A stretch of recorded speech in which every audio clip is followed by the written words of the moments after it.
Bienvenue dans You're Not Alone, un espace où on parle avec le cœur, sans filtre, sans pression, sans devoir prétendre que tout va bien. Je suis Maïva Jane Boven and welcome to your safe place.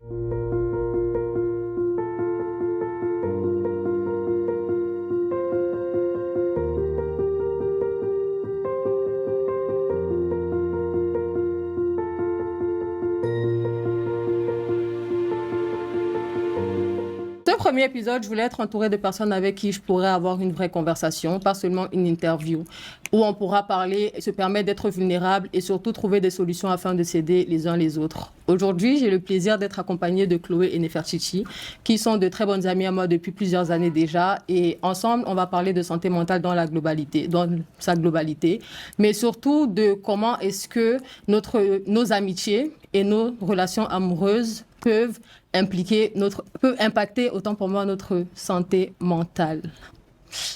Du coup, coucou les filles. Coucou. Hello. Est-ce que vous pouvez vous présenter brièvement? Je te laisse l'honneur. Ok, du coup, tant que vous me connaissez toutes, je ne vais pas faire grand-chose. Je vais juste te dire que je m'appelle Hilary Nefertiti Efon et je suis venue pour déballer mon sac. Voilà. Ok, moi du coup je m'appelle Chloé. Je suis étudiante en médecine, c'est important de le préciser. Et voilà, je suis heureuse d'être là, de faire partie de ce podcast. Ok. Kakit.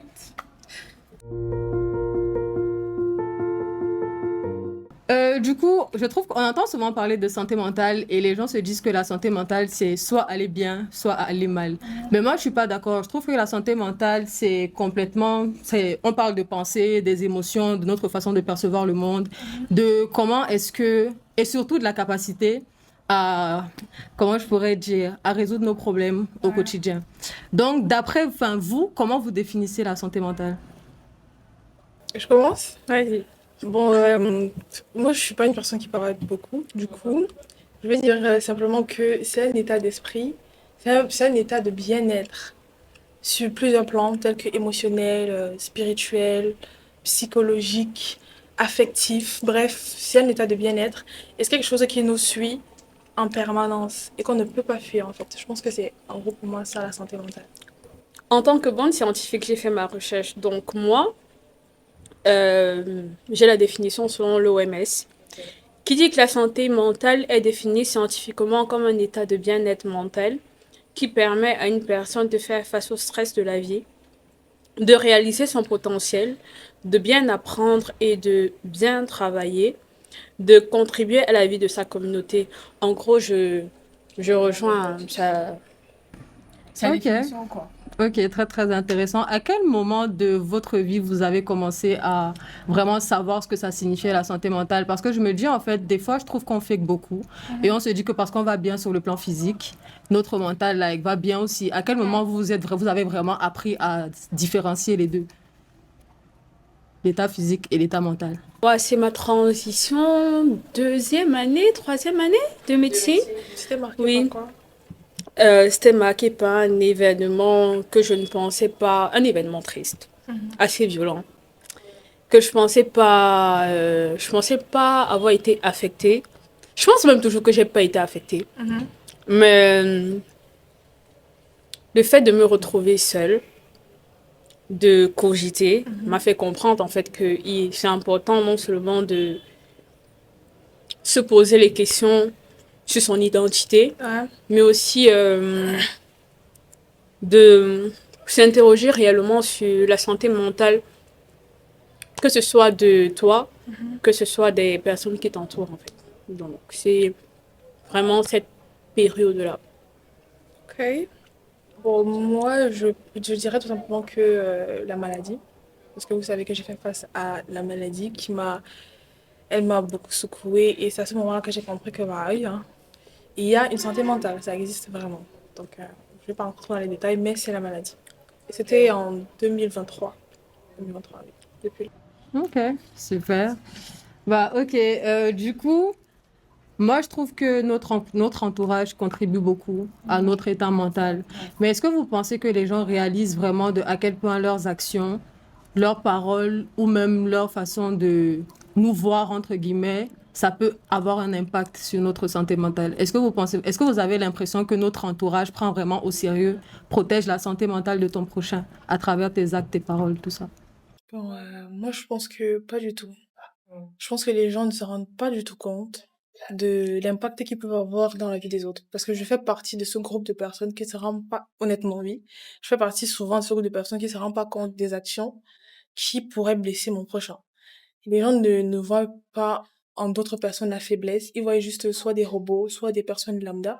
Peut-être parce que eux-mêmes, ils n'arrivent pas à se voir eux-mêmes. Je pense que c'est ça. Il y a plein de personnes qui ne réalisent pas que leurs gestes, leurs paroles, leur façon de regarder, leur jugement, ça détruit littéralement les autres, je pense. Moi, je dirais entourage plus élargi, non. Mais plus restreint, oui, parce que mes relations dans un cadre assez général, en tout cas mes relations amicales, sont des relations assez profondes, où on s'interroge quotidiennement sur ce que l'une ou l'autre ressent, ou bien ce que l'un ou l'autre ressent. Ce qui fait en fait que, autant dans un cadre plus grand, je trouve que les gens ne s'interrogent pas réellement sur les actes, l'impact des actes qui peuvent poser. Oui, exactement. Mais autant aussi, c'est pas quelque chose qui pèse au quotidien parce que je trouve que je suis entourée de personnes qui ont une grande intelligence émotionnelle, Bah quoi. oui, Donc, on fait c'est ça, en parmi fait. cet entourage-là. Moi, par contre, j'ai pas toujours été comme ça. Je suis quelqu'un qui, avant, j'étais très dure comme personne et j'étais très radicale. Je ne me rendais pas compte d'à quel point ce que je dis ou ce que je fais, ça peut impacter la personne en face de moi. Je te dis n'importe quoi. Si par exemple tu as fait quelque chose qui m'a pas plu, plutôt que de garder ma colère et de me dire qu'après on peut discuter, je vais vraiment te parler et te dire des mots vraiment durs. Genre, je vais pas me soucier de si tu étais déjà dans un bon état d'esprit et tout ça. C'est vraiment en grandissant que je me suis calmée là-dessus. Mais sinon, avant, je peux littéralement dire que j'étais détestable, quoi. Ah, moi aussi, hein, je suis très dure, hein, par contre, c'est vrai. Je vous trouve pas dur, mais bon. Tu ne trouves pas dur? Je vous trouve pas dur, mais bon.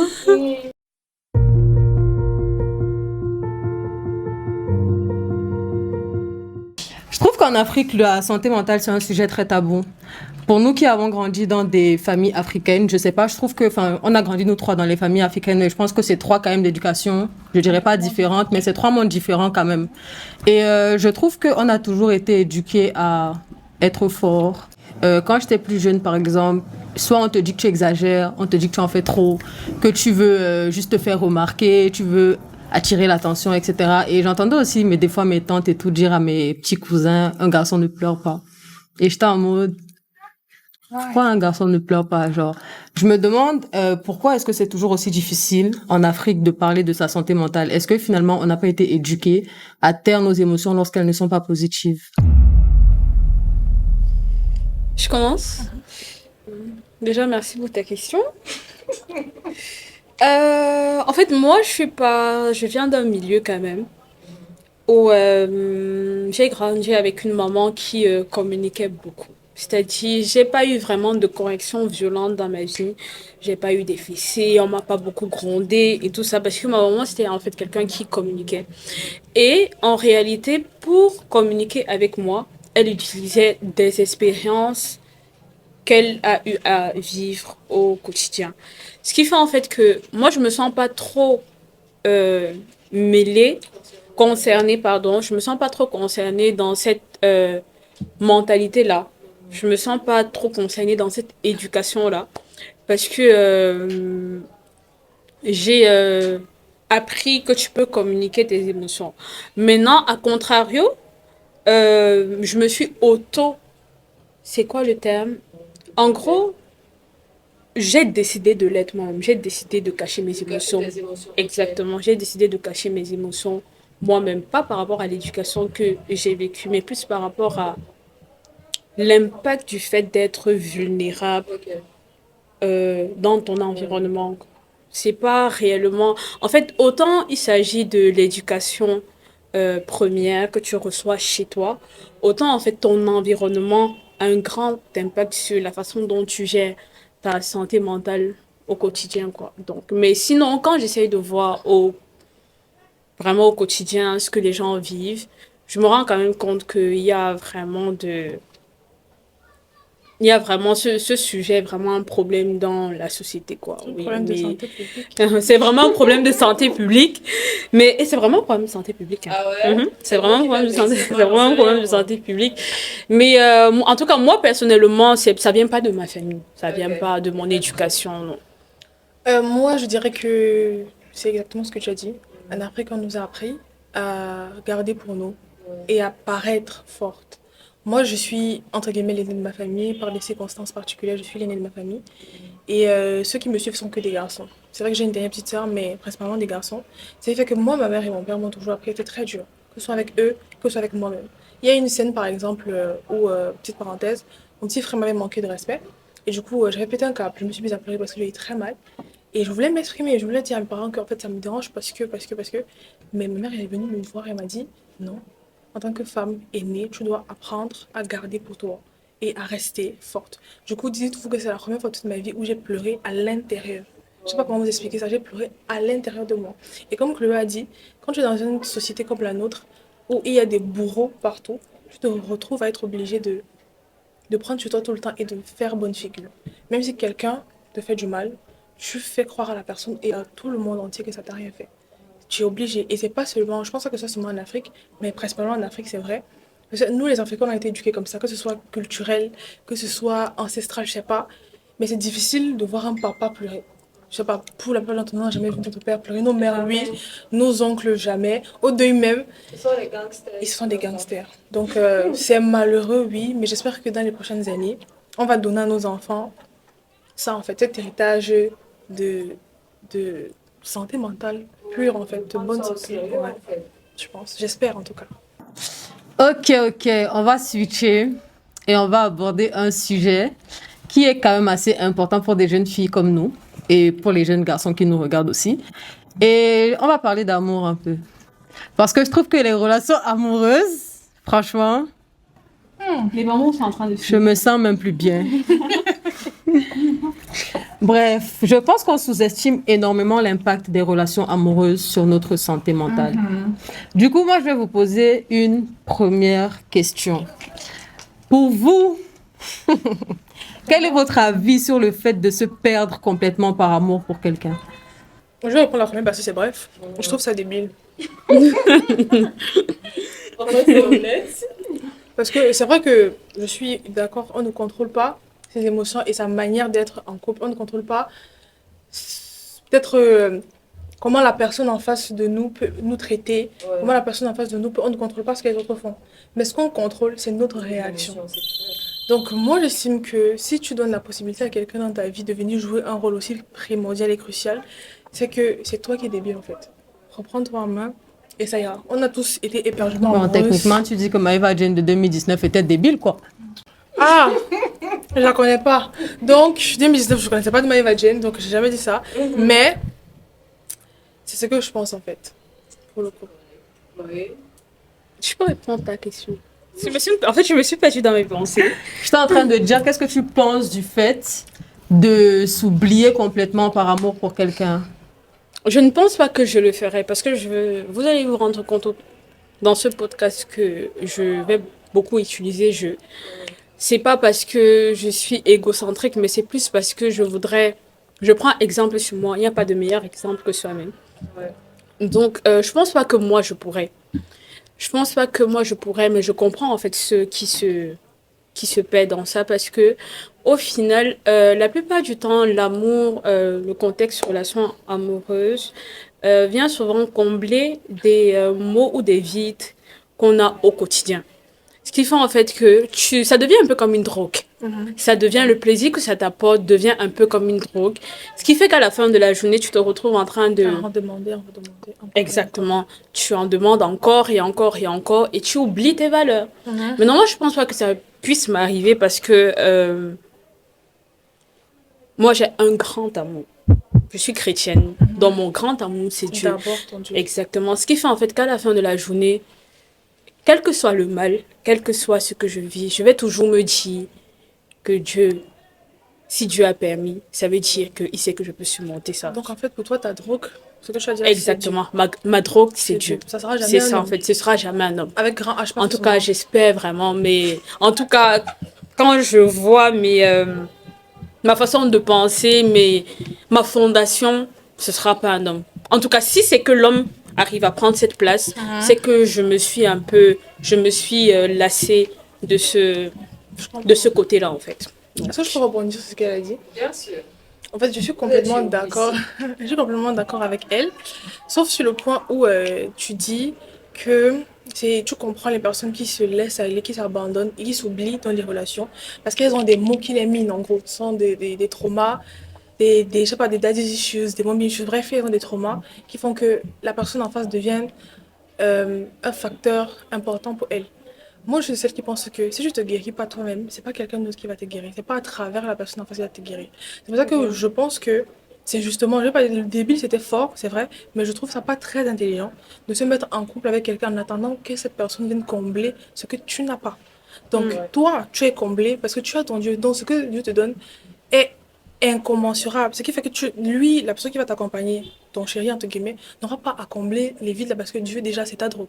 Donc, chacun de nous doit trouver cette drogue-là, que ce soit la spiritualité ou la santé mentale Ou autre chose, ouais. ou autre chose, mais pas compter sur quelqu'un d'autre pour avoir cette drogue-là. C'est ce que je voulais ajouter. Je suis complètement d'accord. Complètement d'accord. Qu'est-ce que tu en penses, toi? Ouais, moi je suis d'accord aussi, mais juste que s'oublier dans une relation, je pense que pendant longtemps ça a été un peu mon quotidien, parce que moi je suis quelqu'un, quand je suis en couple avec toi, tu me sers de tout, tu vois, genre tu me sers vraiment de tout, et ça fait en sorte que je suis prête à délaisser mes amis pour rester dans ma relation, genre, et ça fait que je m'oubliais littéralement parce que je n'avais plus forcément de vie sociale. Je n'avais plus forcément comment je vais dire ça. En fait, tout repose sur la personne avec qui je suis en couple, tu vois. Et ça, c'était quelque chose de très problématique. Donc, du coup, mais pour l'instant, aujourd'hui, ça va. Mais avant, franchement, c'était complètement catastrophique, tu vois. Et je n'avais même pas de raison valable parce que moi, je m'étais dit que j'étais dépendante affective. Après, je me suis rendu compte que ce n'était même pas ça. C'était juste que j'étais vraiment dans cette spirale-là de oui, tu es en couple, l'euphorie, machin. C'était un truc un peu con comme ça, quoi. Donc, Je comprends. ouais. Bah, écoutez, on va switcher à la question suivante. La question suivante, je vais vous donner 3 options. Être déçu, se sentir délaissé, ne pas se sentir aimé. Parmi les 3, si quelque chose dans votre relation amoureuse aujourd'hui devait émotionnellement beaucoup vous toucher, être très douloureux émotionnellement, ça serait quoi? Tu as dit être déçu, Ne pas se sentir Ne aimé pas se sentir aimé. être délaissé. et être Être délaissé. Changeons être délaissé. Ne pas se sentir choisi. Ne pas se sentir choisi, ne pas être aimé, ne pas se sentir choisi et Déçu. être déçu. Bon, déjà, moi, j'élimine être déçu. C'est ne pas se sentir choisi et ne pas se sentir aimé. Je pense que les deux vont de pair. Ouais, genre être. Enfin, tu peux aussi dire. Comment je vais dire ça? Te sentir seul alors que tu es en couple avec quelqu'un. Me sentir seule alors que je suis en couple avec quelqu'un. Je pense que je partirais plus pour cette option. Me sentir seule alors que je suis en couple avec quelqu'un parce que pour moi, le but de se mettre en couple à notre jeune âge, ça ne nous sert à rien à part avoir un support. Un support mental, quelqu'un qui nous ajoute une certaine paix, quelqu'un qui est présent pour nous dans les moments difficiles. Et si je me sens seule alors que je suis en couple, c'est la pire des sensations possibles, je pense. En delà de l'amour, parce que nos parents disent souvent que tu peux te marier sans amour et tout, mais si tu es seule, pour moi, étant en couple ou étant mariée, c'est la loose en fait. Tellement. Tu es malade, tu es seule, tu es triste, tu ne peux dire pas à ton partenaire. C'est très triste, je trouve. La question est un peu difficile pour C'est moi. très difficile. Elle est un peu difficile pour moi. Ouais, elle est difficile pour moi parce que moi, je sais avoir un détachement sur les choses qui me font mal. Tu es mature. Merde. Et ça, en fait, je sais en général avoir un détachement sur les choses qui me font mal. Donc, quelle que soit l'option, ce sera pas si grave que ça. Mais je pense que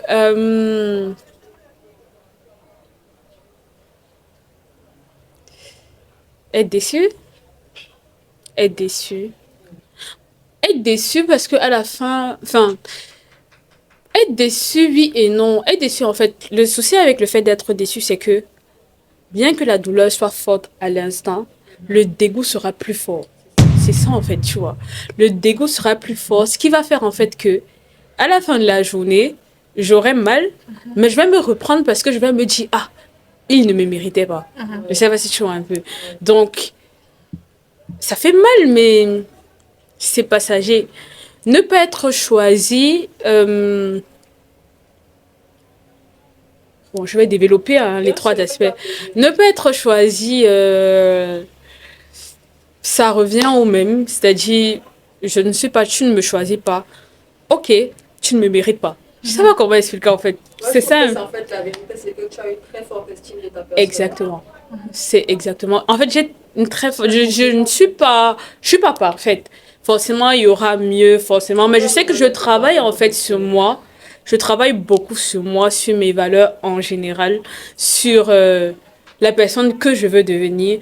Ce qui fait en fait que quand quelqu'un vient et fait quelque chose de mal, je me dis pas forcément que la personne est mauvaise, mais je me dis les choses n'étaient pas peut-être alignées pour qu'on soit ensemble, pour que la personne reste dans ma vie. Donc c'est plus facile en fait pour moi de glisser comme oui, ça. de glisser comme ça, de relativiser. Donc dans les trois cas, je ne sais pas qu'est-ce qui est pire, mais je pense que dans les trois cas, C'est la même conclusion. oui, en fait. c'est la Tu même t'estimes conclusion en trop fait, exactement. Pour, C'est ça. pour devoir subir les comportements C'est ça en fait. dépravés de certaines Exactement. C'est personnes. ça. comprends. Je comprends, mais bah oui, je suis scientifique. Bah moi, je pensais surtout que je suis d'accord avec Chloé. En fait, c'est d'abord elle avant les autres. Mais je voulais ajouter que dans ton discours, on dirait que quand tu seras en couple ou si tu es en couple, ton partenaire ne va jamais te décevoir. Ou alors tu vas jamais te sentir seul. Ou alors tu vas jamais te sentir qu'il ne t'a pas choisi. Et pourtant, ce sont des choses qui peuvent arriver soit par quiproquo, soit par mauvaise interprétation, soit par... Ça dépend. Il peut faire quelque chose qui peut te décevoir. Il ou elle peut faire quelque chose qui peut te décevoir. Que ce soit le fait de, je sais pas moi, ne pas se laver ou bien ne pas utiliser tel parfum. Ça peut te décevoir, te dire que ouais, il s'est pas lavé depuis le matin. Comment il fait ça? Est-ce que tu penses que ça, c'est une déception? Moi, ça me décevrait si je suis en couple et que mon gars il se lave pas. Je te lave pas, comment ça? Je pense qu'on avait la déception. Mais pour moi, c'est une déception. Je suis déçue de quoi? Je suis déçue que tu te laves pas, papa. Lave-toi, non? Ok, tu sais pas. Donc, en fait, c'est ce que j'essaie de Si dire. c'est la déception. En vrai, je préfère être en colère parce que je sais que je suis en colère, je vais mal parler, on va plus se parler peut-être pendant 2-3 jours. Je vais vraiment te montrer que ça va pas. Mais en vrai, ça passe toujours. Mais si je suis déçue, je te promets, chez moi, il y a rarement de step back quand je suis déçue.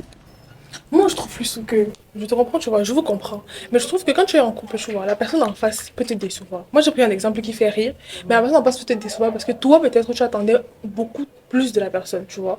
Mais si la personne te déçoit et tu dis à la personne que tu m'as déçu et que la personne reste présente dans ta vie et te montre qu'en fait, c'est vrai que j'ai agi comme ça, mais je ne me rendais pas compte. Mais je te dis pas du premier coup, hein. Pas du premier coup. Forcément, quand tu es en couple avec quelqu'un, tu lui accordes le bénéfice du doute. Tu vois, vous en parlez, vous discutez, machin. Mais si c'est quelque chose qui devient redondant, Ouais, à un parce moment qu'elle, donné, elle tu as dit, la en fait, flemme, que- quoi. Genre, Et quand que tu toi, l'as- c'est un aller sans retour. Oui, elle, quelque chose arrive, elle va mettre la Non, personne c'est de pas côté. un aller sans retour. Mais en fait, le truc, c'est que pour que j'arrive à estimer ça en fait comme un acte grave, il faut beaucoup. Ok. Je sais pas si tu vois. Ça, j'avais un pas peu. compris. Oui, Ouais. exactement. J'ai un sol de tolérance assez grand. Je sais pas si tu vois un peu. Donc tu peux me décevoir. En fait, je vais à chaque fois vouloir te comprendre.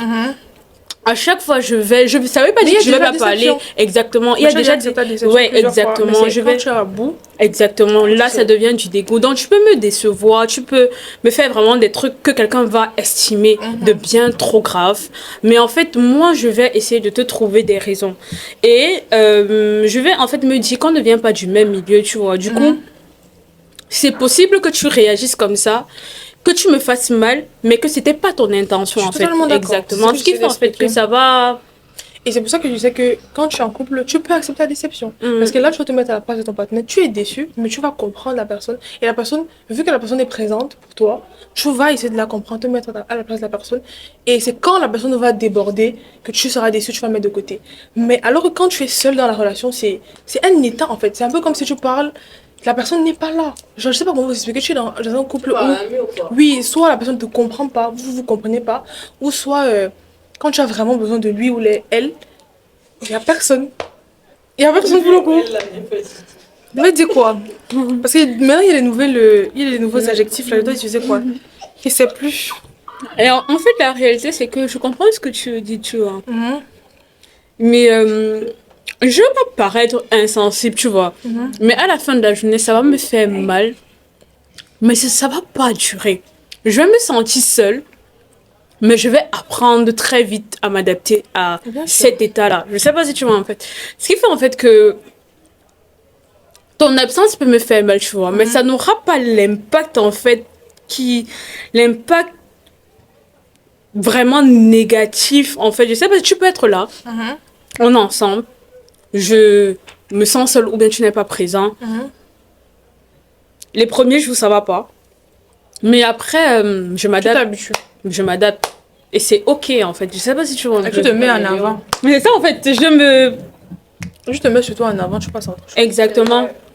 C'est ça, en fait. Je suis d'accord, ma gueule. Je trouve ça bien parce que au fil du temps, quand on parle, je me rends compte que côté santé mentale, tu as un très bon équilibre. Ouais. Je suis Tu d'accord. as un très très bon équilibre. Mais du coup, restons dans la même vibe. Comment vous arrivez à sentir que votre relation amoureuse devient mentalement épuisante? Quels sont les premiers signes chez vous? Sauf si vous voulez que je passe la première. Vas-y. Moi, en vrai, il y a deux trucs. Et c'est assez contradictoire. Le premier truc, c'est la panique.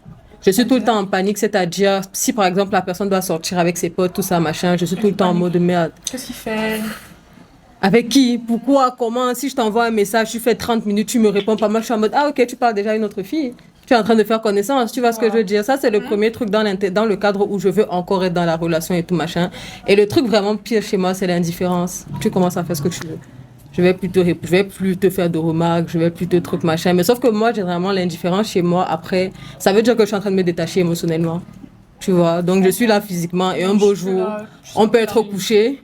Je te dis, bon, écoute, c'est la dernière fois qu'on se voit, quoi. Ah oui, de zen. Ouais, exactement. Ah, t'es tellement lunaire.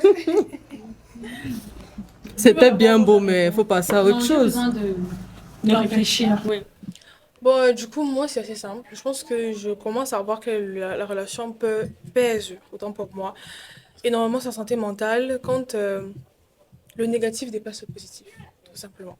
Quand les remises en question deviennent plus nombreuses que les moments de fou rire, quand les explications et les disputes deviennent plus nombreux que les moments de tendresse et les moments de complicité, et quand tu es tout le temps en train de te poser des questions sur la relation, j'estime que à ce moment-là, c'est devenu très lourd, mais alors très très lourd mentalement. C'est juste ça. Pour moi. Bon, à quel moment, moi, je me dis que la relation devient lourde? C'est quand je prie déjà beaucoup pour toi dans le négatif. Pas dans le négatif en mode non, attends, je me suis mal exprimée. Je me suis mal exprimée. Pas dans le négatif en mode Seigneur et tout, mais je sais pas si tu m'en peux. Mais en mode. Il faut censurer. Tu es négatif en mode tu sois sur le droit chemin. Oui, je prie trop pour que tu sois sur le droit chemin et je prie différemment en mode Seigneur, permets que ça se passe bien entre nous. Je quitte de ça à Seigneur, si ce n'est pas celui que tu as choisi pour moi, enlève-le. Exactement, je sais tu vois un peu. C'est-à-dire, mon discours change un peu, ça devient un peu, hein? Ça devient un peu, parce que je suis très futuriste, c'est-à-dire, je vais commencer à dire, ouais, Seigneur.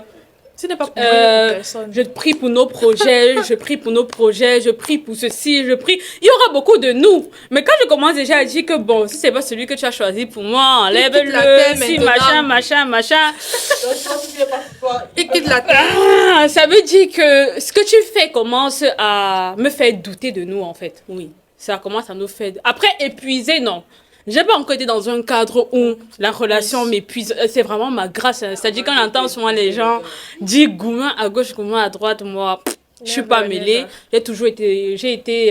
Comment on dit ça? J'ai toujours eu de bon. En tout cas, j'ai toujours eu en fait, mes relations, en fait, c'était des personnes qui m'aimaient beaucoup. Exactement. Et qui voulaient mon bonheur et qui me montraient, en fait, qu'ils voulait mon bonheur. Vraiment, dans un cadre général, peu importe la raison de la séparation, j'ai toujours été avec des gens qui m'aiment vraiment beaucoup. Ça, c'est vraiment une grâce. Et vraiment, machallah. Quand on dit machallah, ça veut dire que Genre, Dieu m'en préserve, non? Oh. Continue ça comme ça. Voilà, machallah. Exactement. Du coup, machallah. Et ce qui fait que je... Bah, je sais pas, Dieu C'est merci. plaît à Dieu. Aujourd'hui, t'appartient pas. Du coup, oui, donc c'est une grâce que j'ai. Je remercie Dieu pour ça. Mais moi, j'ai pas encore été dans un cadre où je sens que la personne m'épuise. En fait, avant d'arriver à ce point-là, je suis déjà quittée. C'est ça, en fait. Elle sait ce qu'elle veut, la petite. Non, en fait, dit comme ça, c'est comme si je suis trop... Je suis exactement... C'est comme si je parais prétentieuse. C'est Non, comme même si je connais pas aimer. Ça, le droit. Tu as C'est comme complètement si- le droit. Hein. Franchement, moi, je pense que Surtout dans une avant, relation, moi, je dis toujours que mes standards sont élevés en fonction de ce que je peux te donner. Tu vois. Non, je dis moi en fonction de ce que je vais te donner, genre le strict minimum. Ok, je tu vois, je te dis n'importe quoi. Si par exemple, je te dis que moi, j'ai besoin de quelqu'un qui est là pour moi à chaque fois que j'en ai besoin et que tu me dis en fait que toi, tu ne peux pas parce que peut-être certaines fois tu dors, certaines fois tu joues au foot, certaines fois tu fais ci, tu fais ça. Moi, je sais que je te demande ça parce que je peux te le donner. Tu vois, c'est en fonction de ça que je base mes standards. Maintenant, si tu fais beaucoup plus ou je fais beaucoup plus, tant mieux, tu vois, mais j'ai vraiment un minimum que beaucoup de gens trouvent assez élevé. Et c'est très bien. Il faut pas se sentir suffisante ou bien prétentieuse. Je ne suis pas Ok. suffisante, je suis pas prétentieuse. Et même si, en fait, tu as complètement le droit. Merci, merci.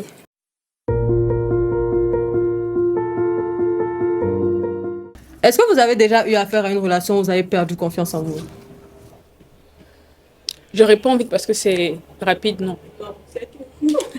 Perdu confiance, je dirais oui. Parce que perdre confiance, c'est pas seulement perdre confiance. Je sais pas comment expliquer ça, mais en gros, pour moi, la perte d'une confiance, ça commence par des petites choses. Comme si je me fais tromper, si je suis une défaitiste, si je me fais tromper avec une Maïva, on a une très grande différence physique, tu vois. Inconsciemment, je vais me demander, mais pourquoi elle?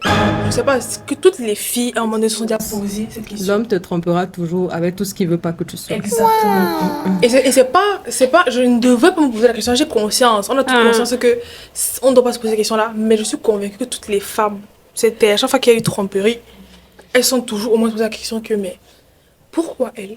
Qu'est-ce qu'elle a de plus que moi? Et c'est pour moi, à partir de ce moment-là, il y a perte de confiance. Si tu commences à te poser des questions, qu'est-ce qu'une autre personne a de plus que toi? Tu vas déjà commencer à perdre ta confiance. Moi, c'est juste ça. C'est pas un mode je me trouve laide, ou non, je me trouve pas stylée, je me trouve grosse ou maigre.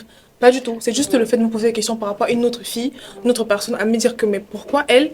Et pourquoi pas moi? C'est juste ça. C'est pas, je sais pas si vous Je comprenez. peux ajouter quelque chose pour ne pas perdre. En fait, la réalité, c'est que en fait, je suis complètement d'accord avec toi. Et je pense que si j'avais été dans un cadre où peut-être je me fais tromper, j'allais réfléchir exactement comme toi. Parce que ce sont des questions que tu te poses en fait facilement, tu vois. Mais à la fin de la journée, en fait, si on m'a trompé, ne sais pas. C'est ta Je chance, sais pas Emma. si tu vois un peu, non. C'est-à-dire, ce que tu ne sais pas, Ça ne peut te fait pas t'atteindre. mal. Ce Ouais. que tu ne sais pas, ne t'atteint pas. Et vraiment, mais si vous m'avez trompé, ne me dites pas. Je veux pas savoir. Je ne sais pas. Dans le cadre d'une tromperie, hein, en 2019. Justement, je vais vous faire une petite anecdote. J'étais en couple avec un gars. Franchement, si tu le connais, franchement, si tu vois cette vidéo, je regrette. J'étais en couple avec un gars et en fait, c'est quelqu'un qui m'a fait énormément perdre confiance en moi parce que à chaque fois qu'on avait un problème, il y avait une fille en particulier qu'il allait mettre en statut. Il va la mettre en statut, il va poster leur conversation, machin. Et je me suis retrouvée à détester cette fille-là qui ne m'avait rien fait. Ah, je connais. Et on avait... Et on avait une amie en commun, tu vois. Oui, je vous vois souvent commenter ses posts sur Instagram. Ouais, et du coup, je me suis retrouvée en train de la détester. La pauvre, elle m'avait rien fait, tu vois. Et on avait une amie en commun, elle et moi. Du coup, à chaque fois, j'allais dire à ma pote et tout que... C'était toi la vraie go ou bien c'était elle la vraie go? Elle n'était Dans même le pas jeu. sa go, c'est ça le pire. C'était son pion, entre guillemets. Genre, il a posté comme ça, il n'y avait rien. Il ne l'a- Et c'est même pas en mode. Moi, je sais que c'est une fille qui l'intéressait, mais elle n'était pas du tout intéressée. par lui. Tu vois, et c'est avec du recul et de la maturité que je l'ai compris. Parce que tu sais que quand tu es jeune, dès que tu vois un peu une fille à côté de ton gars, tu es en mode. elle veut draguer mon gars, elle veut faire ça à mon gars, machin, alors que c'est ton gars, en fait, qui est le pain du boucher, de où c'est de la boulangerie, Mais c'est de vas-y, quoi, lui. c'est tout. C'est ça, exactement, c'est net, franchement. Et c'était exactement ça. Donc, je me suis retrouvée en train de la détester, pas de confiance en moi. J'étais en mode, frère, nous deux, nous sommes clairs de peau. Nous deux, je suis même plus grande qu'elle. Moi, j'ai un ventre plat. C'était des bêtes trucs comme ça, tu vois. Tu commences à te comparer. Petite aux gens et tout, parenthèse, machin. vous ne devez le vendre pas à personne. C'est ça. Mais moi, Ok. bah ouais, c'est tout. Maintenant, on va parler d'un autre type de relations. Les relations amicales. Ah, enfin. Parce que je pense qu'on parle beaucoup des relations amoureuses, mais on ne met pas vraiment assez l'accent sur comment les relations amicales peuvent nous détruire, nous blesser. Je suis carrément dispo. Et franchement, je vous souhaiterais vraiment qu'on en parle parce que dans mon cas, les relations amoureuses font... Qu'est-ce que je raconte? Les relations amicales, pardon, j'ai beaucoup de blessures et de traumas. J'ai beaucoup plus de blessures et de traumas avec mes relations amicales que mes relations amoureuses.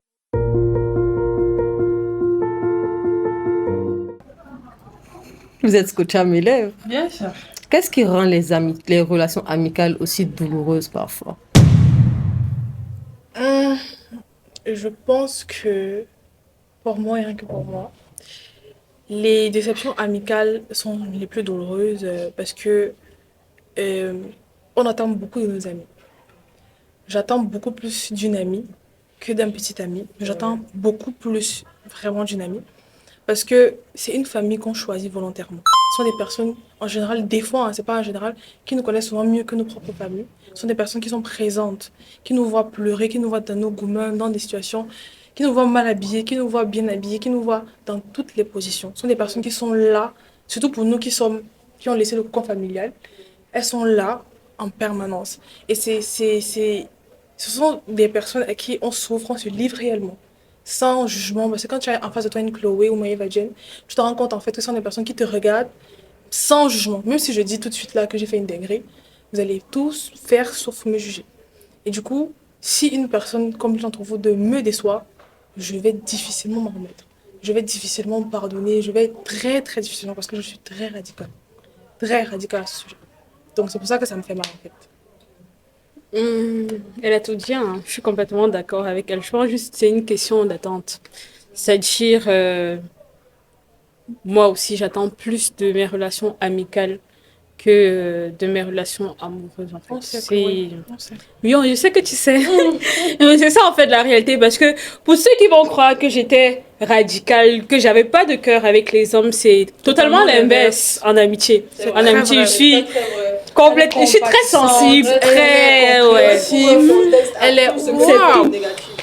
C'est ça en vrai la réalité, mais je rejoins totalement les faits. Tiens, elle a tout dit. Et je tiens à ajouter, pour Chloé, je vais parler pour Chloé, c'est que autant en amour, elle a la possibilité de se détacher de toi très vite quand tu la déçois, mais en amitié, il faut beaucoup plus. Peut-être si en amour, elle a une limite, peut-être de 10 mauvaises actions. En amitié, il faut que tu en poses 50. Il faut vraiment que tu débordes. Oui, il faut vraiment que tu tombes. À chaque fois, tu lui mets des coups, des coups, des coups, pour qu'elle cède complètement. Et même quand elle va craquer et dire qu'elle ne veut plus de toi, elle ne veut plus de toi dans sa vie, c'est pas, elle va pas te détester ou quoi que ce soit. Elle va plus être en mode de, ok, cette personne était là, elle n'est plus là, d'accord. S'il te plaît, Chloé est son Dieu. Elle va dire que Dieu m'a montré tous les signes que j'avais besoin de voir. Ça veut dire que... Et elle a sa phrase là aussi, c'est qu'il soit fait ainsi, non que ça soit Grand bien lui fasse. grand bien lui fasse. Je me souviens, j'avais eu un problème avec Chloé. Petite anecdote, je ne vais pas rentrer dans les détails du problème. Mais jusqu'ici, c'est le problème le plus grave qu'on a eu. Parce qu'on a vraiment fait longtemps sans se parler. Il y a eu énormément d'intermédiaires et tout. Et quand Chloé et moi, en fait, je pensais que c'était... Enfin, je sais pas que je pensais, mais en mode... Il y avait déjà eu de la conversation et tout, machin. Il y avait eu des excuses, tout ça, tout ça. Chloé m'a dit à la fin, je laisse Dieu décider de la suite de notre amitié. Ah, moi, Et j'étais en mode, ok. Bah, du coup, est-ce que vous avez déjà eu l'impression d'être l'ami de trop ou l'ami qui donne trop? Oui, complètement. Tu veux Les rentrer deux. dans les détails. attends, je laisse Chloé parler. Tu en as dit, maman dit. Oui, complètement. Parce que Ton n'est pas le magasin. c'est pas le bagage de temps, vous voyez. Parce que l'ami qui fait trop et l'ami qui est de trop. Parce que déjà, l'ami qui fait trop, c'est que en général, quand j'ai une amie dans ma vie, j'entre dans sa vie. Je sais pas comment expliquer, je peux devenir envahissante. C'est-à-dire que si toi et moi, on vient d'apprendre à se connaître et tu m'expliques une situation de ta vie, je vais tellement prendre ça que les personnes, ou bien toi-même, tu vas te dire que mais elle est envahissante, elle fait trop, je vais juste te raconter ça comme ça, pourquoi elle fait ça et tout. Et tu vas soit me ghoster, soit devenir distante avec moi. C'est pas ce que tu vois. Ça, c'est l'ami de trop. Et l'ami qui fait trop. L'ami de trop, c'est souvent que, des fois, mes amis, vous avez des amis. Et des fois, vos amis et moi, on n'a pas la même DA. Ce qui fait que des fois, je suis là, ça me dérange pas, mais je vous regarde discuter, mais je me sens de trop. C'est juste ça. Et j'ai du mal souvent à me mélanger à sympathiser avec les gens, ce qui fait que, bah, on est là, on parle, mais. Je suis très sociable. Hein. Je t'ai déjà mis dans 3 environnements différents. Et je socialise. Mais sauf que ce que tu oublies, c'est que je peux me socialiser avec tout le monde ici dans la salle. Mais après, je vais pas ajouter des gens sur Snap. Ou on va pas se discuter plus que ça. On va pas devenir les meilleurs amis. Oui, on va discuter et on va pas entrer dans nos vies, quoi. On va juste parler par rapport au podcast ou bien par rapport à la peinture et puis, voilà ça.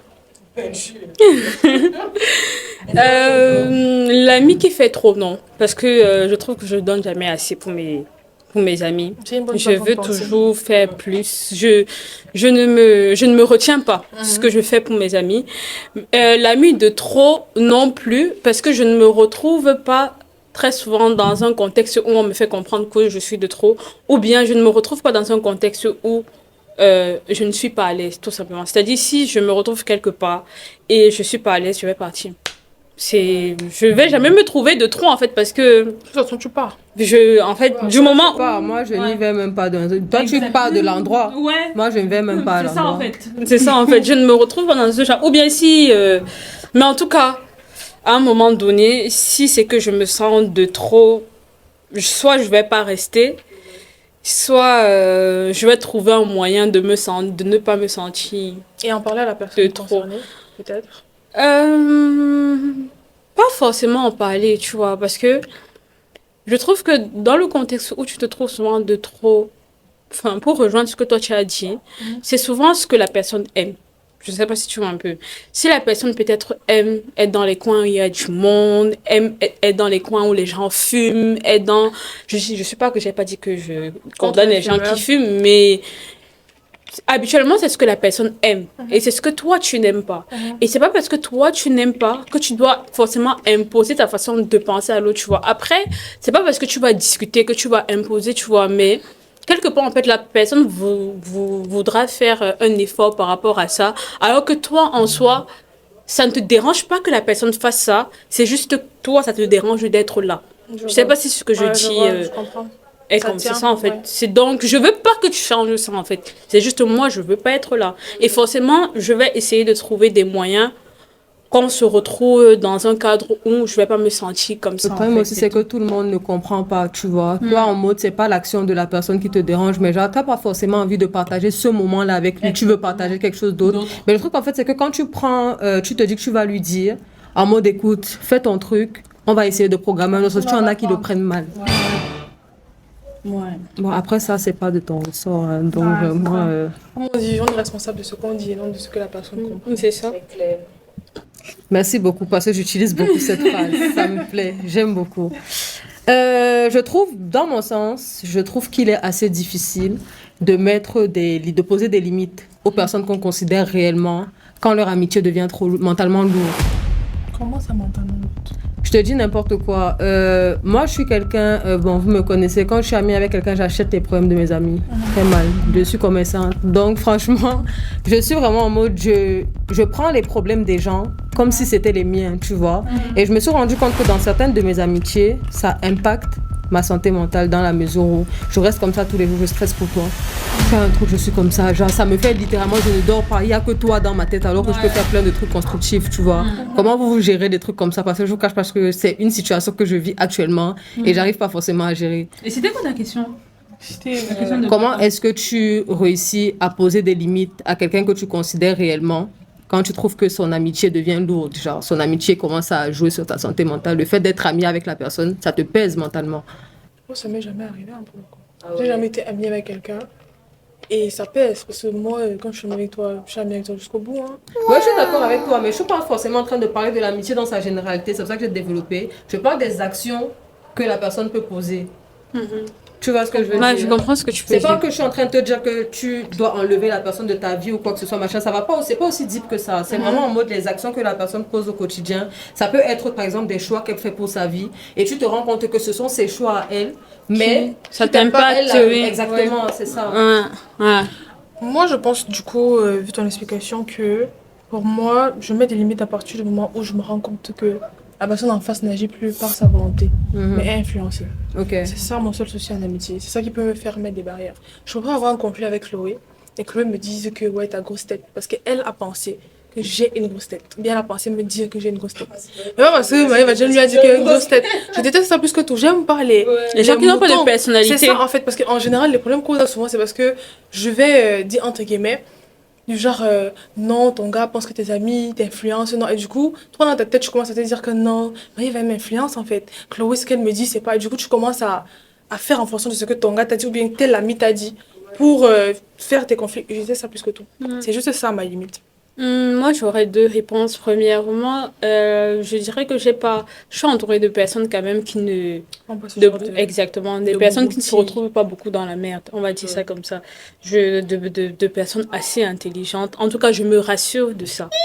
Maintenant, deuxièmement, ce que je dirais, c'est que habituellement, quand c'est comme ça, moi, je parle... Je sais pas si c'est la bonne manière, mais j'en parle à quelqu'un, à une autre amie. Pour avoir un avis. Exactement. Et moi, ce que j'aime sur mes relations amicales, c'est que vous, quand je vous parle d'un truc, vous ne jugez pas la personne directement en face. Bien que si je me retrouve dans une situation vraiment où je suis dans la merde, vous allez prendre mon dos. Mais à l'instant, vous ne voyez pas directement la personne en face comme un diable. Comme un diable, exactement. Vous allez souvent me dire, je pense que machin, elle a réfléchi comme ça, nanana, c'est normal que ça te fasse mal. C'est normal que tu te sentes comme ça. Et tout ce qui va avec, mais moi, c'est ce que je fais. Hein. C'est-à-dire, si je trouve qu'il y a beaucoup d'actions que tu fais qui commencent à me faire me poser les questions, je vais demander. Je vais vraiment demander, je vais demander ton avis. Regarde, pas pour mal parler de toi, mais pour avoir un avis extérieur, justement. Parce que, comme je l'ai dit, en amitié, je suis beaucoup plus sensible, je suis beaucoup plus affectée. Ce qui fait en fait que, il y a des fois, je peux penser un peu trop. Oui. Je peux ressentir trop. Je peux faire un truc, mais exactement, ça me fait vraiment mal. Pourtant, à la base, c'est un truc simple. C'est un truc simple, en fait. Et le fait d'avoir un avis de quelqu'un qui me dit qu'en réalité, elle peut faire ça comme ça parce que nanana, c'est bénéfique, en fait. Et comme je l'ai dit, je suis à l'aise de le faire parce que les personnes avec qui je le fais... Elles sont intelligentes. Exactement, elles ont une certaine intelligence. Elles savent faire la part des choses. Elles savent quand il faut prendre mon dos et dire que, bon, ici, je commence aussi à ne pas aimer la personne et elles savent aussi faire la part des choses en se disant que, c'est pas... Faut pas mélanger les choses, quoi. Je veux aussi ajouter les amis qui deviennent envieuses et jalouses aussi. Il y a celles qui sont influençables et celles qui, pendant l'amitié, parce que forcément, si on est devenu amis, c'est qu'il n'y a jamais eu de jalousie et d'envie. Mais pendant l'amitié, commence à devenir envieux et jaloux. C'est un fléau qui mine la société. Parce que. Ça mine vraiment la société. C'est les amitiés, c'est à cause des amies jalouses là, elles volent les maris des autres, elles font des coups bas, elles se salissent, elles parlent mal des autres dans leur dos. Vraiment, pour le coup. Je suis d'accord avec toi. Moi, j'ai un souci avec ça. Je pense que j'avais déjà eu une conversation comme ça avec Titi et tout, quand on était chez elle. Je sais pas trop, avant le club, nous on a tous des conversations constructives. C'est vrai. Du coup, moi je parlais du fait que plus tard, je dis n'importe quoi, si j'ai 5 millions par mois avec ce que je gagne dans mon travail, les personnes avec qui je vais traîner, ce sont des personnes qui auront minimum 3,5 millions de salaire. Tu vois ce que je veux dire? Bien Pas sûr. parce que je veux trop montrer que je veux marcher seulement avec des grandes personnes, mais parce que je te dis n'importe quoi. Imagine aujourd'hui tu es marié. Tu as une situation, toi toute seule, tu es bien, ton mari aussi est bien, vous avez une grande maison, de belles voitures. Vous êtes bien. Tu ramènes une amie qui vit dans un appartement, quand toi tu habites dans une villa à 4 étages. Excuse-moi, tout ce qu'elle va voir chez toi, elle va envier chez toi. Elle devient quoi? C'est quelqu'un qui va te... Ouais, c'est ça. C'est quelqu'un qui va te... Franchement, moi je pense que c'est très important, surtout à notre âge. C'est important de traîner avec des gens qui ont le même mindset. Je me dis que là, actuellement, on est encore nulle part. Tu vois, on ne peut pas commencer encore à se baser sur des choses comme ça pour nos amitiés. Mais les copines... Non, mais je suis aussi d'accord avec elle. Hein. Je suis mitigée dans ce que tu viens de dire. Je suis très d'accord avec elle. Moi aussi, c'est ma phobie. Parce qu'en fait, toi, tu as parlé sur le plan matériel. Oui. Tu sais que l'envie et la jalousie, c'est pas sur le plan matériel. Oui, je suis d'accord. Et de surcroît, Chloé, demain, peut avoir 10 fois plus d'argent que moi, mais je vois pas la raison pour laquelle je suis foncièrement jalouse d'elle. Parce que c'est un peu comme être jalouse de sa propre sœur, envie. Je sais pas comment t'expliquer. Tu aimes la personne pour ce qu'elle est. C'est pas ce que tu vois. Tu vas pas commencer à la jalouser. Tu peux l'envier positivement, te dire que ouais, elle a réussi, il faut que je me bouge. Oui, il faut que je me bouge, que je fasse aussi les voyages en jet privé. Il faut pas qu'on dise que elle m'a noyé, elle a volé ma chance. Non, il faut que je me bouge. Maintenant, il faut savoir que ici, à Dakar, il y a des gens, ils sont jaloux de toi pour rien. Parce que tu dégages une aura qui les dérange foncièrement. La personne qui est jalouse, donc moi peut-être, on peut me donner 20 000 par mois. Mes parents peuvent m'envoyer 20 000 par mois, Dieu merci des parents. Toi, tes parents peuvent t'envoyer 2 millions par mois. Mais tu es jalouse de moi. Ou tu es jaloux de moi. C'est pas forcément à cause du matériel. Arrête. Vraiment, arrête. Arrête. Pour le coup, ça dépend de l'aura, de comment... Oui, parce que tu sais, il y a des amis, par exemple Chloé, elle c'est une personne, ou même toi, vous êtes des personnes quand vous arrivez quelque part, les gens vous aiment. Ça, c'est Chloé. Quand vous arrivez quelque part, les gens aiment vous parler. Ton ami, tu parles le lendemain, c'est là, tu dis que tu es venu seul aujourd'hui. C'est ça, genre, Chloé, c'est... Enfin, mes amis en général, je suis la seule personne qui a du mal à... Je peux socialiser avec tout le monde, mais pas profondément. Ouais. Alors que vous êtes vraiment des personnes, vous arrivez quelque part, on vous aime, vous mettez de la bonne ambiance. C'est vrai que moi aussi je suis comme ça, mais vous attachez aux personnes qui sont là. Oui, alors que moi je vais juste être superficielle, mais vous attachez aux personnes qui sont là. Ce qui fait que, après, si je te fais rencontrer mes amis, mes amis peuvent t'inviter sans moi. Après, peut-être des années après. Et c'est à moi de savoir que c'est juste comme ça que t'es. C'est ton étoile. Et moi, mon étoile brille ailleurs. Je vais pas commencer à être jalouse de toi parce que tu as cette capacité à attirer des bonnes personnes dans ta vie. C'est pas nécessaire. C'est pas seulement la jalousie financière. Il y a plusieurs formes de jalousie. Même à l'école. Tu peux me dépasser à l'école, je suis jalouse de toi, au point de commencer peut-être à te saboter, à prendre ta copie déchirée. C'est pas des trucs comme ça, prendre ton devoir. Non, genre. En fait, tes exemples sont toujours. Je sais pas pourquoi je pense que les internautes comprennent où je veux aller. C'est-à-dire que tu te pousses toujours le bouchon en fait. Tu te rassures de pousser le bouchon avec les exemples. Elle déchire ta copie. Je pense vraiment que... Et il faut savoir que si c'est normal d'avoir de la jalousie et de l'envie, mais il faudrait pas que ça se transforme en... Ça doit être positif. Voilà. Comme je dis, de l'envie positive. Oui. Comme je dis souvent, moi j'ai pas la grâce de Dieu. J'ai déjà été envieux, enfin c'est normal, c'est un sentiment humain. Mais j'ai une copine qui m'a dit une phrase qui est toujours restée dans ma tête, c'est ne t'en veux pas pour ce que tu ressens, mais faut t'en vouloir pour la façon dont tu réagis face à ce que tu ressens. C'est-à-dire, si tu ressens peut-être de l'envie face à quelque chose, il faut que tu sois capable de te dire oui, je le ressens. Maintenant, je n'aime pas cette émotion. Comment je m'en débarrasse? Maintenant, chacun est différent. Il y a différentes manières de s'en débarrasser, tu vois. Ceux qui sont un peu plus chrétiens, ils vont commencer à prier. D'autres personnes vont un peu commencer à s'attarder sur ce dans quoi ils sont talentueux. Mais c'est du moment où ce que tu ressens commence à avoir un impact négatif sur la personne en face, que tu dois te dire en fait que là, c'est pas bon. Exactement, tu vois. Tu peux pas t'en vouloir pour ce que tu ressens. C'est naturel. C'est naturel. Tout le monde veut être premier. Tout le monde, tu ne n'es pas pour, tu n'es pas pour être un loser à la fin de la journée. Tu veux être premier, tu veux être la personne qu'on voit le plus, tu veux être machin. Maintenant, il faudrait en fait comprendre, comme tu as dit, que chacun a son étoile. Autant toi, tu peux briller ici, l'autre peut briller là-bas. Et c'est ok. C'est ok parce qu'à la fin de la journée, que si tu es la plus belle de cette salle, tu ne seras pas la plus belle du quartier. Si tu es la plus belle du quartier, tu ne seras pas la plus belle du pays. C'est ça en fait. C'est clair. À la fin de la journée, il y aura toujours mieux que toi, comme il y aura toujours pire que toi. C'est ça la finalité donc. Bon, vous semblez être très dans le mood. Du coup, je vais passer à ma session préférée, les questions ciblées. Je vais utiliser mon téléphone parce qu'il faut que je lise bien mes questions. Je vais commencer par Chloé. Du coup, il y a des gens qui coupent vite les ponts et puis il y a Chloé qui cherche toujours à comprendre avant de condamner. Tu pardonnes facilement et tu es vraiment en mode je laisse mon Dieu gérer. Honnêtement, j'ai vu des gens qui ont un seuil de tolérance élevé, Chloé. Mais sache que toi, franchement, je n'ai jamais vu ça de ma vie. Pour toi, en fait, tout a un contexte. Tu peux pas accepter que quelqu'un parle mal de toi parce qu'il veut juste te dénigrer ou te saboter. Pour toi, il y a un contexte qui fait que la personne a mal parlé de toi. Et du coup, moi, la question que j'ai à te poser aujourd'hui, c'est est-ce que c'est une façon pour toi de protéger ta santé mentale et ta paix d'esprit? Ou tu as juste peur de perdre les gens que tu considères? Un peu des deux. Ok. Un peu des deux. C'est protéger ma santé mentale, comme tu as dit, parce que autant je sais être dans le déni, je sais vraiment faire abstraction et me dire que telle chose est arrivée pour telle raison, autant quand je suis affectée, je suis vraiment affectée. Je suis vraiment touchée, quoi. Je suis vraiment down. Et le problème avec ça, c'est que, en fait, comme je suis un peu dans l'extrême, c'est-à-dire, autant je vais me dire, voilà, autant quand je suis touchée, en fait, je suis mal. Je suis vraiment mal. Je m'enferme. C'est-à-dire, petite parenthèse, il y avait une fois, j'étais mal. J'ai fait 3 jours. J'étais connectée nulle part. J'étais seule.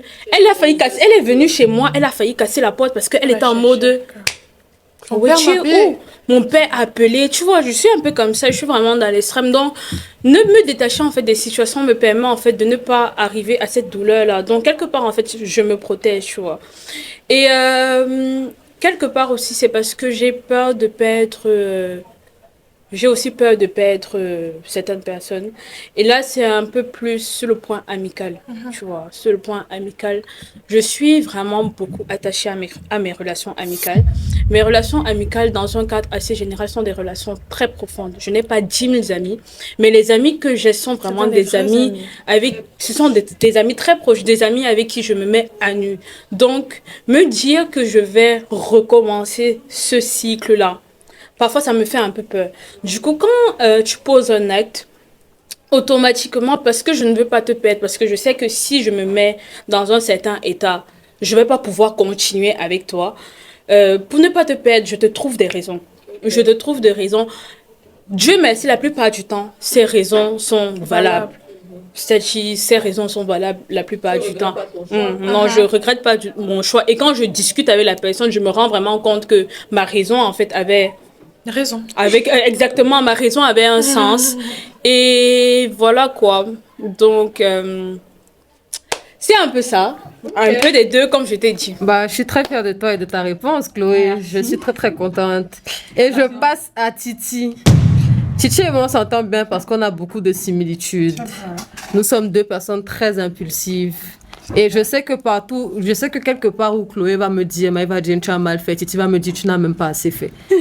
Donc, je kiffe. So, Titi, tu es l'exemple des personnes qui réagissent vite et au quart de tour, mais qui ressentent aussi tout très fort. Quand tu réagis de façon impulsive, est-ce que tu cherches juste à te défendre ou à éviter d'être blessé la première? J'ai pas lu la question là dans ton PDF. Réponds. Ma chérie, réponds. Et quand j'ai vu la question là, j'étais très contente. Je cherche à me défendre ou je cherche à quoi déjà? Tu cherches à te défendre ou à éviter d'être blessé la première? Je ne sais pas, parce que ta question me surprend énormément, parce qu'elle est très profonde pour le coup. Et ta question est vraie, parce que quand il y a un conflit, la première chose, c'est que quand je réagis, en fait, c'est un peu une manière pour moi de me mettre à nu. Parce que on m'a toujours dit, parce que ma mère m'a toujours dit, quand tu réagis trop, c'est de montrer à la personne qu'elle a de l'importance dans ta vie. Or, moi, quand je réagis, justement, je te montre que ce que je suis en train de me faire là, c'est en train de me rendre folle, papa. Ce que tu viens de faire, là, c'est en train de me... Je sais pas, Ça me touche. Ça me touche à un point où... Et dis-toi que toutes les fois où une amie ou un ami m'a fait une dinguerie, j'ai toujours pleuré. Et pas les larmes. Je suis là, je peux être énervée, mais je pleure en souffrant tellement j'ai mal. Et il faut savoir qu'au début, je vous ai dit que quand j'étais jeune adolescente, mes parents me privaient un peu de m'exprimer. Ce qui fait que maintenant, quand j'ai la possibilité un peu de m'exprimer, je le fais souvent mal. Et dans tous les sens. Tu peux me faire un truc, je vais te dire des choses que je pense même pas, mais parce que c'est sur le coup, j'ai envie de te blesser. Je sais pas comment vous expliquer ça, mais je pense que c'est un mécanisme de défense, comme tu as dit. Je me défends et j'ai envie de blesser la personne en face sur le coup, genre sur le moment. Je veux lui faire comprendre que ça m'a fait mal et je veux qu'il ressente un minima la douleur que j'ai ressentie. C'est principalement pour ça. Je veux que la personne ressente à travers mes mots que j'ai vraiment eu mal. Donc je veux que si peut-être tu me fais un truc, je vais te dire imbécile. Je vais te dire imbécile parce que je veux que ça te fasse mal, le mot imbécile. Parce que moi, pour que tu comprennes que moi, j'ai mal en fait. Je sais pas si tu comprends un peu ma logique. Et c'est sur le coup, c'est très toxique. Mais après, comme tu as dit, Et même Chloé le sait, c'est que après un moment donné, je suis la première. Elle n'a pas besoin que quelqu'un me dise que tu as trop fait. C'est la seule comme ça, les restes, on me dit que merde. Comment j'ai fait ça comme ça? Comment j'ai fait? Et du coup, genre, j'ai souvent du mal à m'excuser. Du coup, je prends des petites, comme tu as dit, des petites méthodes pour aller vers la personne que, ouais, ma mère, viens alors chez moi, non. Ou bien, je viens te voir, ou bien on sort, j'organise des trucs, des soirées, je t'invite et tout. Et c'est vraiment dommage. C'est quelque chose que j'essaie vraiment de travailler, pour le coup, de contrôler ma colère. Mais ça m'a fait perdre énormément d'amis depuis petite jusqu'à présent et c'est vraiment dommage, pour le coup. Et je veux rebondir sur ce que Nefertiti a dit pour parler justement d'elle. Euh, j'ai cherché un livre que j'avais lu et le livre se nomme Les quatre accords Toltec de Don Miguel Ruiz. Et ce qui m'intéresse beaucoup et qui est en rapport avec ce que Nefertiti a dit, c'est l'accord 2 qui dit quoi qu'il arrive, n'en faites pas une affaire personnelle. Et l'accord 3, ne faites pas de suppositions. C'est-à-dire, quand tu es en face de quelqu'un qui réagit comme ça, quelqu'un qui est impulsif ou bien quelqu'un qui pose des actions vraiment dans l'extrême, ne te dis pas en fait ne te dis pas d'un premier abord que c'est contre toi. Je sais pas. Et c'est comme ça que j'ai réussi j'ai réussi à avoir cette relation avec Nefertiti.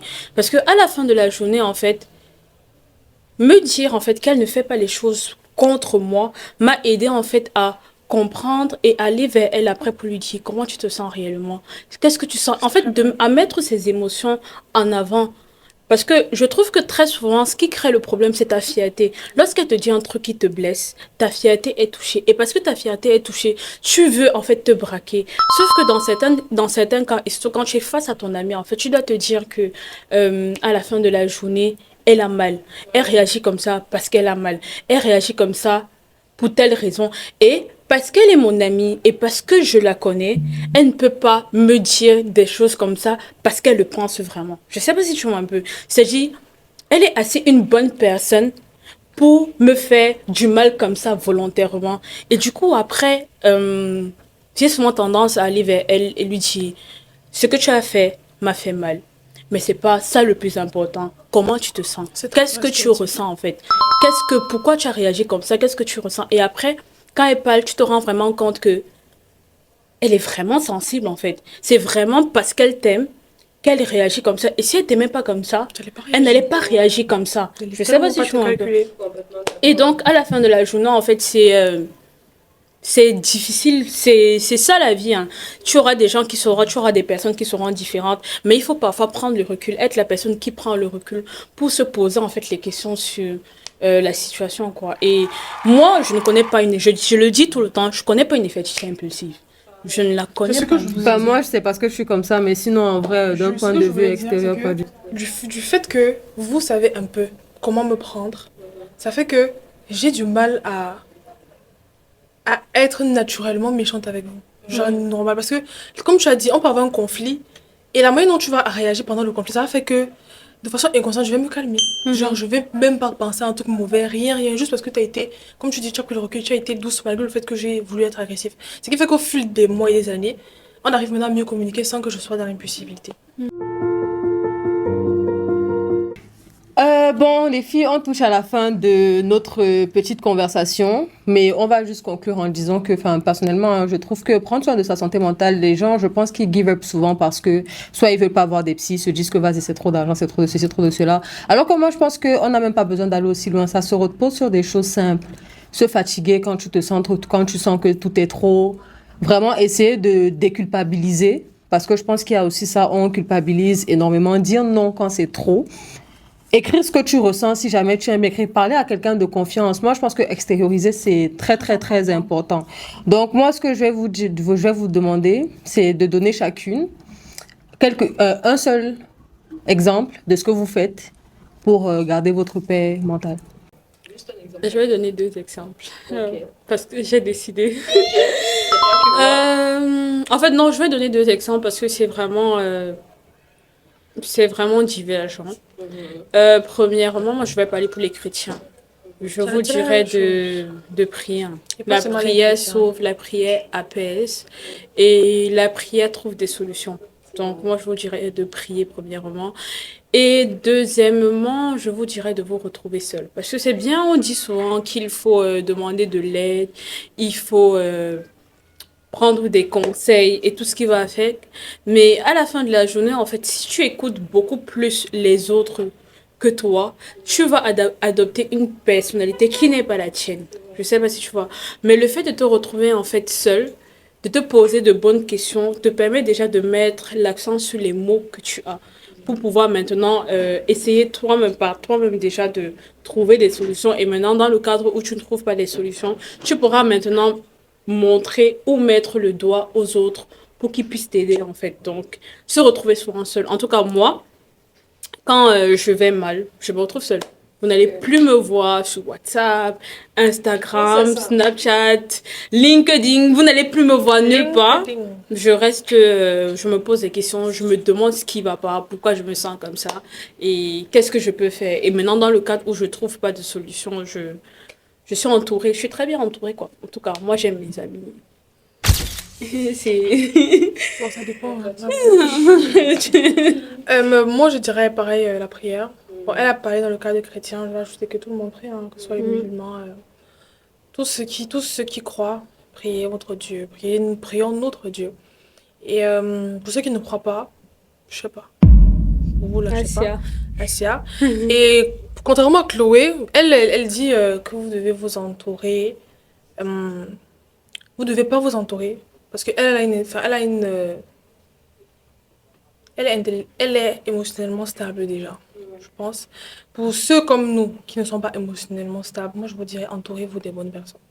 Soyez entourés de votre famille, ne restez pas seul. Parce que quand tu es instable, tu peux penser à des mauvaises choses. Je ne vais pas citer les mots, mais des fois tu peux penser à te faire du mal. Entourez-vous, faites des recherches sur le net, sur ChatGPT, allez même à l'église, confessez-vous. Bref, ne gardez pas pour vous, parlez. Ça, c'est quand tu es intelligent, émotionnellement, tu peux prendre sur toi et apprendre. Mais quand tu n'es pas assez, vas-y. Parle à quelqu'un, que ce soit un prêtre, ton imam, ta mère, ton père, une amie, parle. Même un inconnu parle. Ok, super, j'aime beaucoup. Et qu'est-ce que vous direz à quelqu'un qui ne sait pas par où commencer? Pour moi, je dirais qu'il faut t'y mettre, hein, parce que la santé mentale, c'est quelque chose qui te suit. Time. Oui, ça te suit. Tu penses que tu cours, mais c'est ton ombre. Donc, plus vite tu cours, plus vite aussi il te suit. Tu dors avec, tu te lèves avec, Et il faut savoir qu'en fait, la santé mentale, les blessures qu'on a, il faut matérialiser ces blessures-là. C'est-à-dire, pour moi, quand on te poignarde, ou bien quand tu as une petite écorchure à cause d'un couteau à la maison quand tu as cuisiné, tu as une plaie. Et la plaie, même si elle cicatrise, elle est présente sur ton corps pour toujours. Donc, tous les matins, tu vas voir cette plaie-là, quand tu vas te laver, t'habiller, tu peux pas fuir parce qu'elle est là.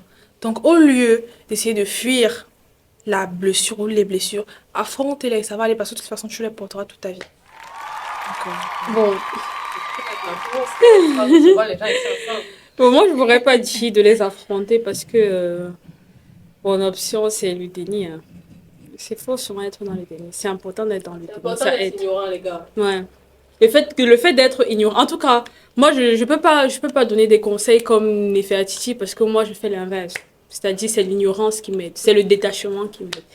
Mais je sais en fait que à la fin de la journée, encore une fois, à la fin de la journée, ce qu'elle dit, c'est ce qu'il faut faire. Parce que moi, je pense aussi quand même que si c'est que je me concentre vraiment sur mes mots, ça va être chaud, hein. Ça va être chaud pour le coup. Mais soyez aussi ignorants. Et en fait, en tout cas, il y a un détachement. Des situations.